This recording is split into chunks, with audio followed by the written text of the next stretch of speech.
A business without clients is just a hobby. Hey, welcome back to Brow Talk with Alex Mitchell, a place for beauty artists who are ready to take their business to the next level, who are ready to book more clients, increase their income, and build a successful, sustainable beauty business. I'm Alex, your Build Beyond guide and beauty business expert. I've helped over 300 students build their beauty businesses beyond 10K months, take their businesses, income, and lives to the next level. So are you ready? Let's build beyond.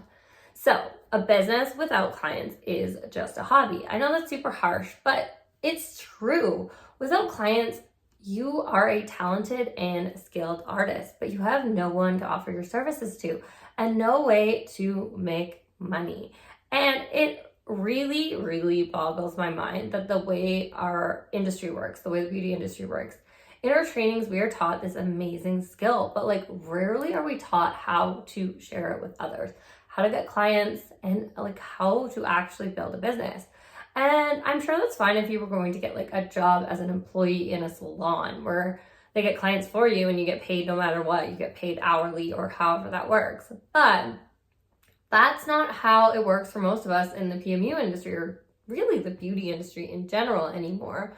A lot of us, or I would say most of us, probably work on our own. We may still be in a salon space, have a room or a bed, but we're still in charge of getting our own clients. And there may be some referrals, some crossovers, which is amazing. We can't entirely rely on that. So we take these courses, we spend hours in class learning theory, hands-on practice, going home each night practicing, and then at the end of the course, the educator may have a quick little thing to say about starting an Instagram account, posting, and getting health board approved. And then you are on your own for the rest. But no worries, I got you. Brow Talk Booked Up Guide shares 7 ways for you to start attracting and booking more clients for your business today, and it is totally free. You can download it. In the show notes is the link. But I want to take today to chat about each one of these 7 methods to attract and book more clients with you today. So we're going to start with number 1, obviously, which is specialization. And I have gone over this in depth in past videos, and it's number 1 on the list because it actually is that important. The whole list is not in order of what you should do first, except for this one. This one is crucially important to do first. So you need to be known for something. And this is actually the first 2 laws of the 22 immutable laws of marketing. And I like to call it the first law of client attraction. So clients need to know what you offer before they can make a purchase, or in your case, actually book with you. They also need to know what you offer before they become interested in you and what you actually have to offer. So you need to choose what it is first, what you offer, and then focus on that and then showcase the shit out of it. And this doesn't mean that you can't offer other services. It's just that this service that you specialize in is your main service. The one you become known for, the one that you attract, that helps you attract clients to you. And this doesn't mean that you can't offer other services. It's just that the services that you specialize in, this is the main service that you become known for, the one that attracts clients to you. And then from there, you can offer them other services. Maybe these services are even better suited for them, but your specialty is what gets them through the door or gets them actually booking that appointment. So you want to be top of mind when your client thinks of that service. You want them to think of you. How amazing would that be? Just like when you think of cola, you think of Coke. Or when you think of a makeup store, you think of Sephora or maybe Ulta. Or if you think of yoga wear, you're going to think of Lululemon or Alo. I think that's how you pronounce it. ALO. You want to be known for your specialty. And this is a story I always share that truly led my microblading studio to success. It's the day that I realized that my clients really didn't know what I offered, and that's why I wasn't booking any PMU clients. I was a lash artist who was trained to do PMU. Yes, I offered the service, but I was at that time known as a lash artist. I was posting lash work. I actually even worked in a lash bar. So no wonder I was only booking lash clients. And I finally realized that I needed clients to know that I was a PMU artist. Even though I did still offer lashes, I became a specialist in PMU, specifically in microblading, and separated myself from lashes entirely. And I want to say it did really work. I started booking microblading clients.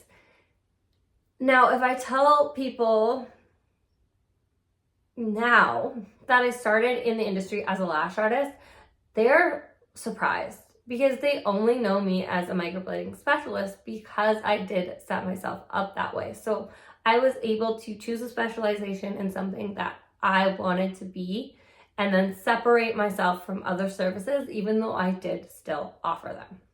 So number 2 is following up. And this came in number 2 once again because it is super important. And like I said, these are not in order, but following up is crucial. And it's also something that I find is overlooked. And it is a known fact that it's easier to keep a customer than to gain a new one. And I know in PMU, we operate differently from the rest of the beauty industry. We only see clients once a year and we have a much longer turnaround on our services than like hair, lashes, nails, right? But that doesn't mean we don't still want to nurture our clients to keep them coming back and even offer them our non-specialized services if we have that to offer too. Because over time, as you build up more and more return clients for their touch-ups, year after year, you will need less and less new clients, right? To be fully booked. So it's important to follow up with your yearly touch-up clients to get them booked back in when they are ready for the touch-up. Please remember to be ethical with this because we only want to book them in when there's enough fading, when they're actually ready to be booked in. But we also want to be following up in 2 other ways. And the first one is when a potential client reaches out, but they haven't booked in yet. And this is something to not take personally if a client ghosts you. I know there are a lot of memes and reels about their like joking about like if client DMs were in real life. And I get it, it's funny, like when they're saying, hey, price, or hey, when available. Like they're not talking to us like a human. And yes, it is funny. And the way some people do engage on social media is strange and can be rude, but that is beside the point here.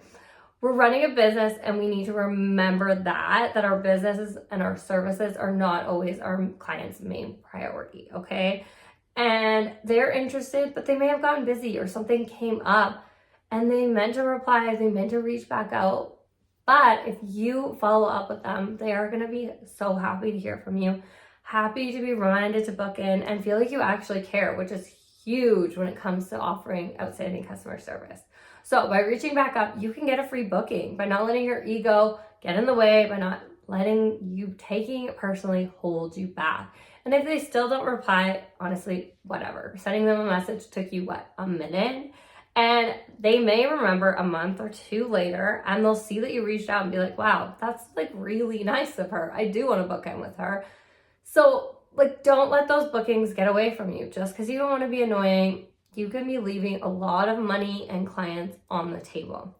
So the final way to follow up with clients leads us into number 3. Okay, so the final way to follow up leads us into number 3 of the methods, but it's to check in with clients after their appointment. And this is offering outstanding customer service, knowing that your client is happy with their service and being able to troubleshoot or get ahead of it if they do have an issue. But the main reason why this is number 3, or why this follow-up leads us into number 3, is actually following up to ask them for the reviews. So feedback is amazing to get, but reviews are so important, and I have 2 reasons why to share with you. So they're amazing and such easy content to share. Like, I'm seriously so easy.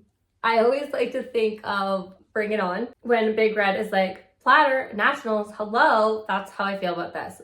Review, more clients, hello. I always think of that. So super quick, with each review you get, screenshot it and share it to your Instagram stories, and then create a review highlight and save each one of those screenshotted stories to that highlight.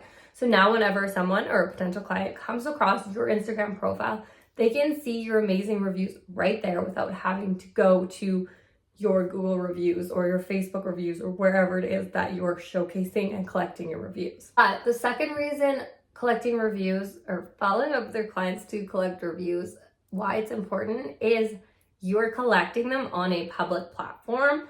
Specifically, what I suggest is Google for Business, but Facebook is also awesome too. So yeah, you can still get your clients to just text a review to you. You can just message them and be like, hey, I'd love to get a review or some feedback. And that's great. You can still share that, but it's not the same because a public platform allows you to be found by other clients who are searching for your business and your service that way. What is a better way to tell someone how amazing your service is than to have one of your past clients share their experience, right? So they can come across you on Google and they've never heard of you before on Instagram, and they can see how amazing you are, and you're reaching a whole new audience that potentially isn't using Instagram to search or doesn't use it at all. Okay, so next up is number 4, and it's the one that's probably used the most, probably the one to talk about the most. Probably how you found me, social media. And I'm going to talk mostly about Instagram here because that's what I use most, and I think it's one of the best platforms for our services as PMU artists. It's a visual platform, right? So it's easy to showcase our work.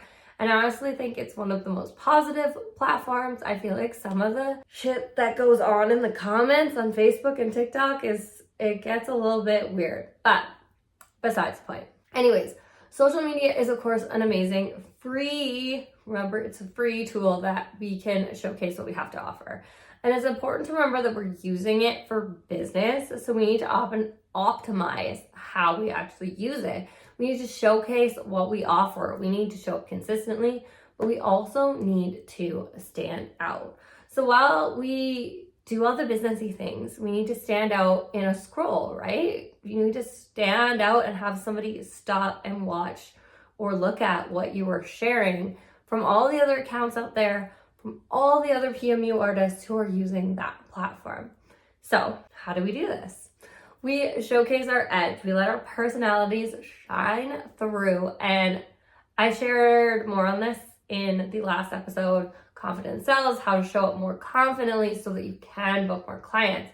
The important thing to remember with Instagram is that you need to show up consistently and showcase your specialty so much more than you actually think you do. It's known, and I'm sure you've heard this before, I've actually probably said it before, so you may have heard it from me. It takes someone 7 times of seeing something before they consider making a purchase. So in your case, booking an actual appointment. But study shows that the amount of content in the world right now and our lowered attention spans, this number may have increased to as high as 20 times.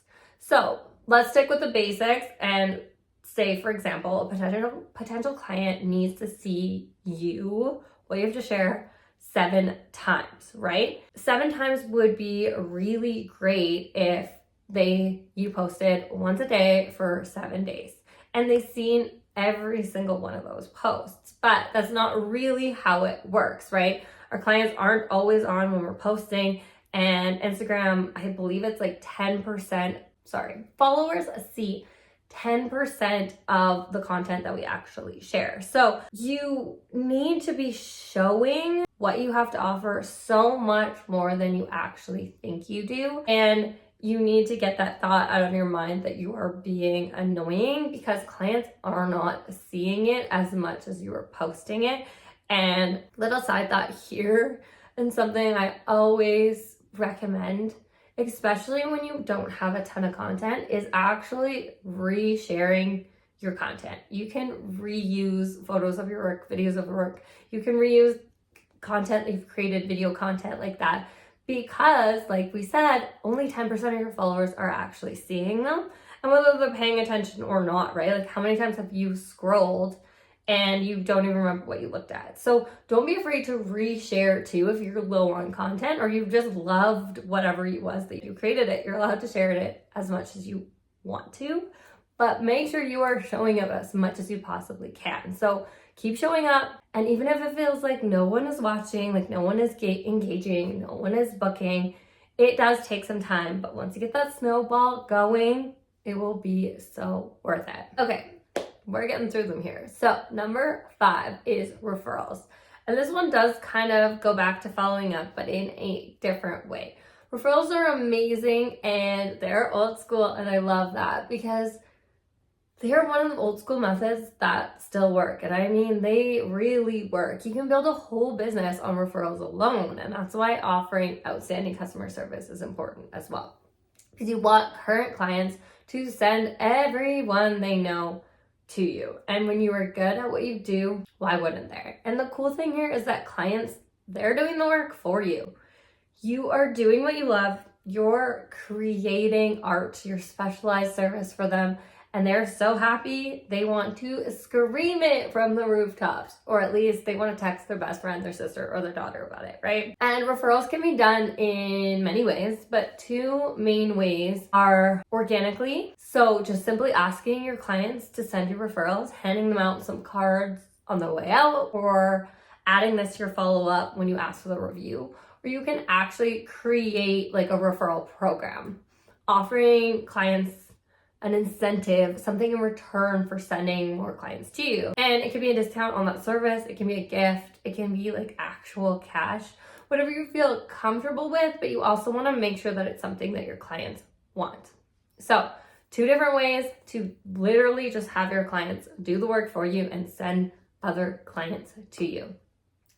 Okay, number 6 is other platforms outside of social media, like Pinterest, YouTube, your website, creating a blog, or even your Google business profile here. I love Google business profiles. So these are all tied together in a way, but they do work on their own also. So Google business profile, like I said, it's one of my favorites. So it is a free website for your business hosted by Google to share your info, share reviews, you can share photos, your address, a way to contact you, a way to book with you, and it's what pops up first when clients are searching for your business. And you can direct it, like add links to direct to your Instagram, your online booking, your website, so that they can actually contact you and book with you right away. These are ways that you can be found outside of social media by potential clients who don't use social media to search for services or don't use social media at all. It's a way to reach a brand new audience